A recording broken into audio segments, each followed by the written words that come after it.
Na cidade de Chipre, em 300 a.C., vivia um comerciante muito rico chamado Zenão. Durante uma viagem da Fenícia para Pireu, o barco dele afundou, levando com ele toda a sua carga.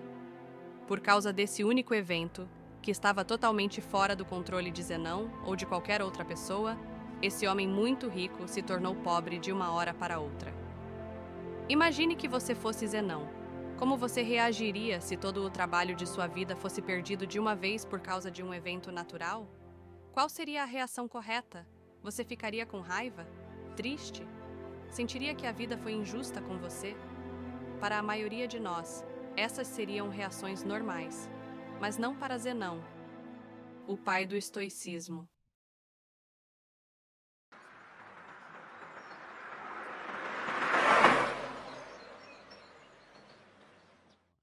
Uma pequena mudança pode durar para sempre, e uma simples mudança de mentalidade pode gerar transformações maiores e mais significativas ao longo do tempo. A essência do estoicismo é aceitar e ser indiferente ao que acontece. Depois de ler as obras de Sócrates e outros grandes filósofos, Zenão criou e ensinou o estoicismo. Segundo ele, apesar de não termos muito controle sobre o que acontece conosco, temos controle sobre como isso nos afeta, e devemos usar esse controle da melhor maneira possível. Em vez de lamentar o leite derramado, ou neste caso, as mercadorias afundadas, Zenão se concentrou em manter a calma e a neutralidade diante da situação, apesar do problema que enfrentava. Hoje as pessoas muitas vezes veem os estoicos como pessoas inabaláveis, que não tendem a se deixar levar por extremos emocionais, evitando crises de raiva ou ataques de ansiedade. Mas a ideia original do estoicismo vai muito além disso. Em vez de apenas descrever pessoas que parecem sem emoções, o estoicismo era uma maneira de ver, descrever e entender o mundo. Era um estilo de vida, e esse estilo de vida sobreviveu por séculos. A filosofia estoica pode ser aplicada às situações de hoje da mesma forma que era aplicada milhares de anos atrás, e seus benefícios são igualmente poderosos. O estoicismo nos ajuda a processar emoções negativas resultantes de experiências ruins, transformando-as em pensamentos que nos dão uma perspectiva única sobre o mundo. Perspectiva é tudo, e cada pessoa tem experiências e visões diferentes. Como os estoicos se reuniam, discutiam e ensinavam filosofia em locais públicos, seus princípios eram amplamente conhecidos. Eles acreditavam que os princípios estoicos poderiam beneficiar qualquer pessoa, por isso, não fazia sentido esconder esse conhecimento em uma escola ou nos pátios de palácios. Como resultado, desde escravos até imperadores podiam aprender e se tornar estoicos, e muitos o fizeram. Alguns dos estoicos mais conhecidos do mundo incluem Epicteto, cujo nome significa adquirido, pois ele foi um escravo, Sêneca, um famoso estadista, e Marco Aurélio, imperador romano, e um dos homens mais poderosos da história. Os primeiros estoicos viviam o que pregavam, lutando contra a segregação e liderando a luta contra a desigualdade. Eles até criaram a palavra cosmopolita, que literalmente significa cidadão do mundo. Quando as pessoas ouvem essa palavra hoje, pensamos em cidades como Nova York, Toronto, Dubai e Londres, por causa de sua diversidade. Essa era a união e a unidade que os estoicos pregavam. Na época em que o estoicismo foi fundado, as mulheres não podiam estudar filosofia, mas os estoicos discordavam completamente disso. Musônio Rufo, professor de Epicteto, disse uma vez: "Não são apenas os homens que têm disposição natural e interesse pela virtude, mas as mulheres também. As mulheres se agradam tanto quanto os homens por atos nobres e justos, e rejeitam o oposto de tais ações. Sendo assim, por que é adequado que os homens busquem e examinem como viver bem, isto é, praticar a filosofia, mas não as mulheres? Mesmo em um tempo em que isso não era comum, as mulheres tinham liberdade para aprender sobre o estoicismo e se tornar estoicas. Então, por que tantas pessoas adotam o estoicismo como um estilo de vida? Em um mundo cheio de acontecimentos inesperados, nossas emoções muitas vezes atrapalham. Na realidade, não ficamos tristes apenas porque coisas ruins acontecem, mas porque coisas ruins e inesperadas acontecem. A chuva é algo bom. Ela rega nossas plantas, dá água ao gado e mantém o clima fresco e úmido. Mas a verdade é que quando uma nuvem escura te pega desprevenido sem um guarda-chuva, a experiência nunca é agradável. Então, por que não começamos a chorar quando começa a chover? É porque, embora a situação seja ruim, aprendemos a esperar a chuva. É algo inevitável, não podemos controlar o clima. Embora seja chato, a chuva passa e a luz retorna. O estoicismo nos ensina que, da mesma forma, devemos esperar que tudo de ruim que pode acontecer, vai acontecer. Imagine o pior cenário possível e fique tranquilo sabendo que isso pode acontecer. Um dos exercícios estoicos é conhecido como desconforto voluntário, um exercício para aumentar o sentimento de gratidão.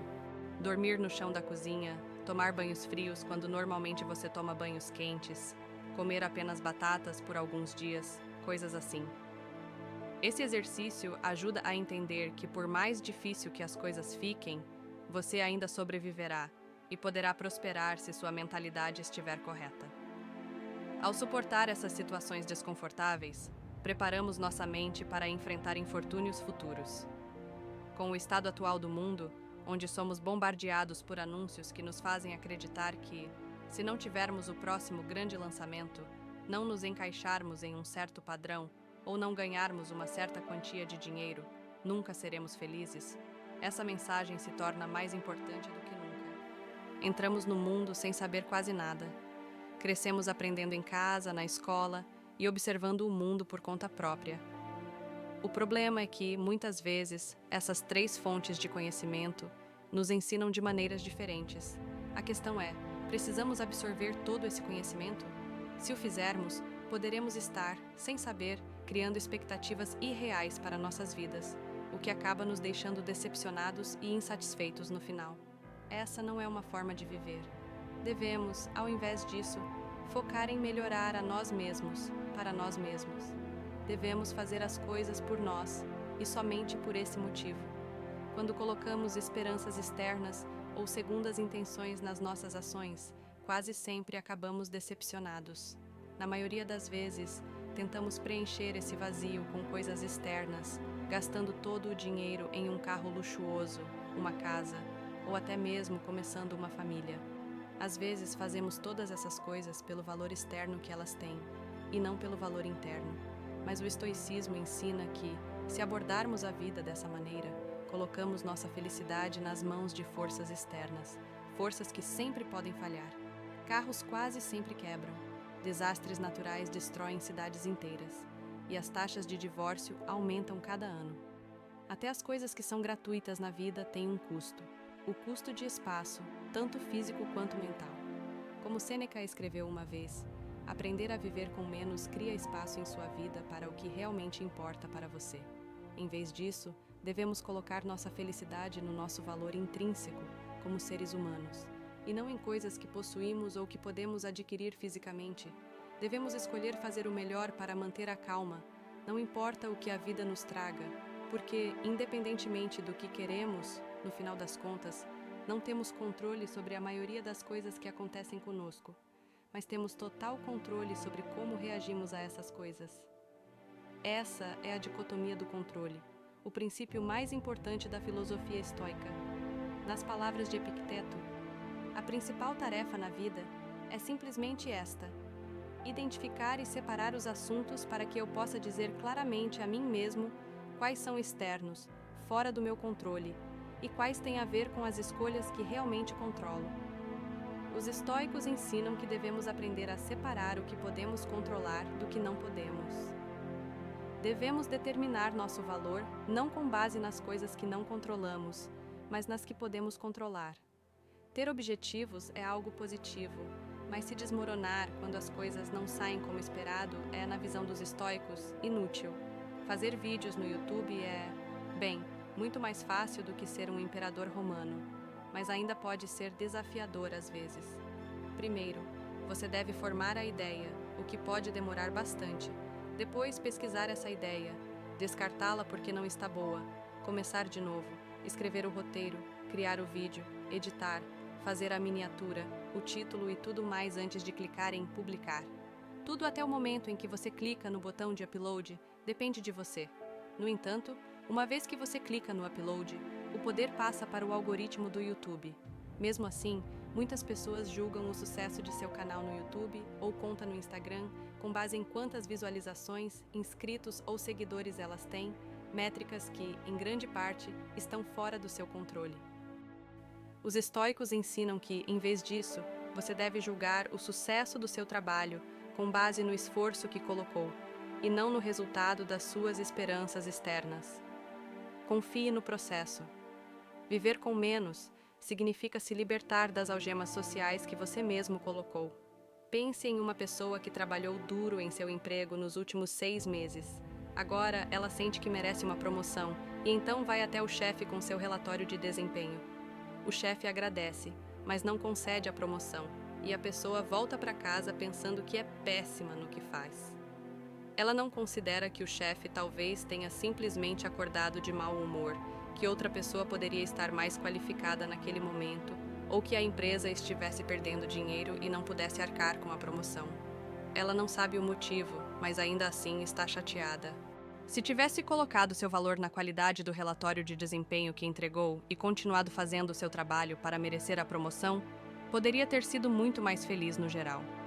Com a perspectiva certa, o objetivo dele não teria sido seu objetivo, não teria sido diminuído, apenas adiado.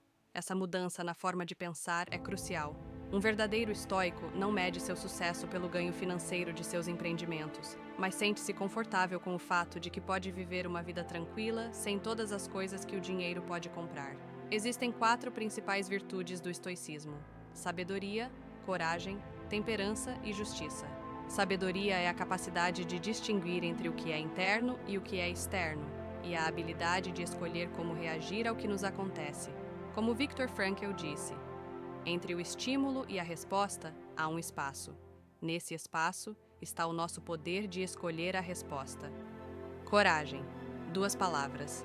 Persistir e resistir. Temperança ou moderação é o que acabei de fazer aqui, dizer mais com menos palavras. Enquanto Jeff Bezos e Elon Musk competem pelo topo da lista da Forbes, os estoicos acreditam que o limite da riqueza deve ser simplesmente ter o essencial e depois o suficiente. A justiça é a mais importante de todas as virtudes. Ela ensina que ninguém deve fazer mal a outra pessoa, pois todos nascemos para nos ajudar, para fazer o bem uns aos outros, e não apenas a nós mesmos. Nelson Mandela foi um dos líderes africanos mais famosos do mundo. Enquanto lutava contra o apartheid, ele foi condenado à prisão perpétua, onde ficou por 27 anos antes de finalmente ser libertado. Quando foi solto, foi eleito presidente da África do Sul, e, assim, muitas pessoas pensaram que Mandela puniria brutalmente todos aqueles que tiveram qualquer envolvimento com o apartheid ou com sua prisão. Mas, claro, ele não fez isso. Durante seu tempo na prisão, Mandela leu as obras de Marco Aurélio e aprendeu muitos dos valores centrais do estoicismo, que ele praticou ao longo de sua vida. Em vez de pedir a punição dos culpados, Nelson Mandela pediu a seu povo que fizesse o oposto: relaxar e reconstruir. Ele enfatizou que o passado estava fora de seu controle e que a única coisa que poderiam fazer era encontrar uma maneira de seguir em frente e construir uma nação melhor. Esse é o caminho do estoico.